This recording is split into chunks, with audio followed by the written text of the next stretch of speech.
दोस्तों, सर्दियाँ शुरू होते से ही आपने नोटिस किया होगा कि हार्ट अटैक के मामले बहुत ज़्यादा बढ़ जाते हैं। और ऐसा कभी कभी नहीं होता है, बल्कि हर साल ऐसा होता है। चाहे अमेरिका हो, चाहे यूरोप हो, चाहे कोई सा भी देश हो, हर साल ये सेम पैटर्न देखने को मिलता है। तो आपके मन में सवाल तो आया होगा कि आखिर में सर्दियों में हार्ट अटैक के मामले क्यों बढ़ जाते हैं, या फिर ऐसा क्यों होता है। विंटर आते से ही दिल की बीमारियों का रिस्क इतना ज़्यादा क्यों बढ़ जाता है।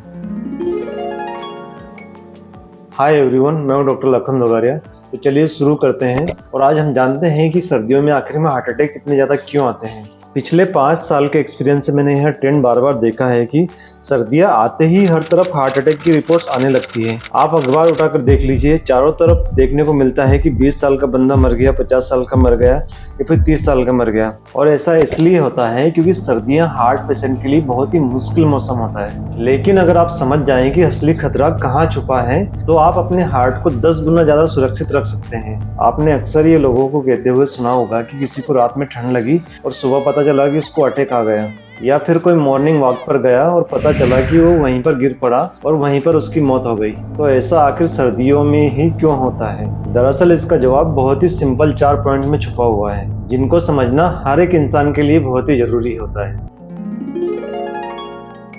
पहला कारण यह है कि सर्दियों में हमारे शरीर का जो टेम्परेचर है बहुत ही कम होने लग जाता है, और इसको मेंटेन रखने के लिए हमारी जो बाहर वाली ब्लड वेसल्स या फिर नसें होती है वो सिकुड़ना शुरू हो जाती है, और जो खून है शरीर के अंदरूनी हिस्सों की तरफ पहुंचने लग जाता है। तो देखा जाए तो यह बॉडी का एक नेचुरल डिफेंस मैकेनिज्म होता है, जिससे बॉडी में गर्मी बनी रहे और हमें कोई प्रॉब्लम ना आए। लेकिन इसके नतीजे से जो हमारे ब्लड प्रेशर होता है वो बहुत ज्यादा बढ़ जाता है। हार्ट को बहुत ज्यादा फोर्स से काम करना पड़ता है। गर्मी को मेंटेन रखने के लिए बॉडी की जो ऑक्सीजन की डिमांड होती है वो बहुत ज्यादा बढ़ जाती है, और अगर कहीं पर किसी को पहले से ब्लॉकेज मौजूद है तो यह जानलेवा हो सकता है। खास तौर पर high blood pressure, diabetes, cholesterol का लेवल बढ़ जाना, या फिर मोटापा और हेवी स्मोकर्स के लिए इस तरह से नसों का सिकुड़ना, जिसे हम मेडिकली वैसोकॉन्ट्रिक्शन कहते हैं, यह सबसे ज्यादा खतरनाक होता है। वैसे अगर आपको लग रहा होगा कि नसों का सिकुड़ना बहुत ही ज्यादा खतरनाक है, तो इससे भी ज्यादा एक और चीज खतरनाक है, और वो है सर्दियों में खून का गाढ़ा हो जाना। जी हाँ, सर्दियों में जो ब्लड की जो विस्कोसिटी होती है, यानी कि जो गाढ़ापन होता है, वो बहुत ही ज्यादा बढ़ जाता है, और प्लेटलेट्स जो होते हैं वो चिपचिपे हो जाते हैं या फिर एक दूसरे से चिपकने लग जाते हैं, और इसके नतीजे में ब्लड क्लॉट्स बनने का रिस्क बॉडी के अंदर और ज्यादा बढ़ जाता है।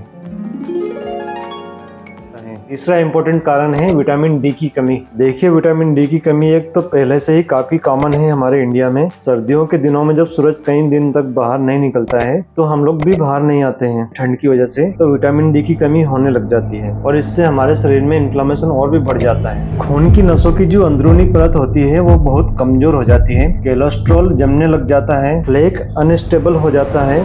जब यह फ्लेक अनस्टेबल हो जाता है तो फट जाता है, और फिर इसको हिल करने के लिए नसों के अंदर प्लेटलेट जमा होने लगते हैं, तो वहाँ तुरंत ही क्लॉट बन जाता है, जो कि अचानक हार्ट अटैक आने का बहुत ही बड़ा कारण होता है।